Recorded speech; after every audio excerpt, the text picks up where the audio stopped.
সাবেক প্রধান নির্বাচন কমিশনার সিএসি এটিএম শামসুল হুদা মারা গেছেন। তার বয়স হয়েছিল ৮৩ বছর।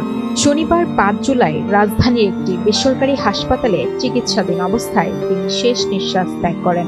শামসুল হুদা স্ত্রী ও কন্যা সন্তান রেখে গেছেন। শামসুল হুদা ১৯৬৬ সালে পাকিস্তান সিভিল সার্ভিসে যোগ দেন। পরে বাংলাদেশ স্বাধীন হলে তিনি বাংলাদেশ সিভিল সার্ভিসে যোগ দেন। ২০০০ সালে তিনি চাকরি থেকে অবসর নেন। তিনি বাগেরহাটে মহকুমা প্রশাসক, প্রাণী সম্পদ ও অর্থ মন্ত্রণালয়ের সচিব, বাংলাদেশ কৃষি উন্নয়ন ব্যাংকের ব্যবস্থাপনা পরিচালক হিসেবেও দায়িত্ব পালন করেন। শামসুল হুদা ২০০৮ সালে প্রধান নির্বাচন কমিশনার হিসেবে নবম জাতীয় সংসদ নির্বাচন পরিচালনা করেন।